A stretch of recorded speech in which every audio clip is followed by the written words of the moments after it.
I'm going to be showing you how to save tomato seeds. So I was actually given these lovely tomatoes by one of my best friend's mother-in-laws because she knew I loved my garden.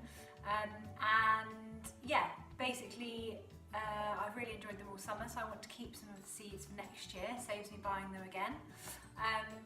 And it's really, really easy. Tomatoes are a brilliant fruit, truly a fruit, to grow. They're just so much sweeter than the shop bought ones when you grow them yourself, and they're really easy. You don't need a greenhouse. Obviously they'll ripen quicker if you do have a greenhouse, but if you don't, just grow them up against a sunny wall and they will do really, really well. I've had loads this summer and I've really, really enjoyed them. So yeah, without any further ado, I'll show you what you're going to need and then take you through the steps.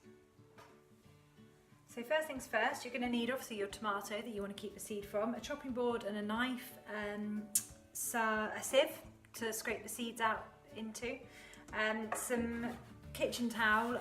You can rinse the seeds, but I find that they don't come out of they're in almost like a little jelly jacket, and you need to get them out of that because otherwise that will make them go mouldy, so they can dry out. And with these ones actually, I tried it yesterday washing them and it didn't come off, so I used a bit of kitchen towel to kind of almost press them through and get them off. And then you're going to need a piece of baking paper with your variety of tomato written on it, so you don't get confused if you're doing a few at the same time, and then just a little brown paper envelope again with your variety written on. And the reason we use baking paper is because once the seeds dry they won't stick to it, whereas if you put them on the kitchen towel, chances are they would dry and stick on. So yeah, so right, what we're going to do is we're literally going to cut that in half like that, and then you can see all the lovely seeds in there. So I'm just going to move that onto the top so I don't make a mess on the side, and I'm just going to scrape the seeds out into, there's loads of nice ones in here, into the sieve. This is a really, really cheap way, or free way, to keep seeds, especially if you've grown something you really like and you really want to grow it again next year, or just save them and give them to friends, do a bit of a seed swap. So that's the first half in there. So all I'm going to do is literally take a piece of kitchen towel and I'm just going to rub these as much as I can.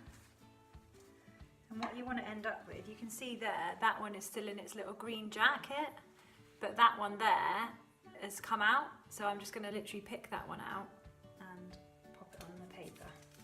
That is a bit fiddly, they do like to stick to your fingers, but they will do it eventually. And then literally, you're just going to lay them all out onto the paper. All my seeds are spread out now. Make sure they're all separated so the air can get to every surface to really dry them out. Just leave them somewhere relatively warm and dry overnight, and then tomorrow you can just literally empty them in to the seed packet. So it's the next day and all your tomato seeds are dry. So I am just going to scrape everything down into the middle like that. Just a quick way of doing it. Hopefully I can manage it on camera.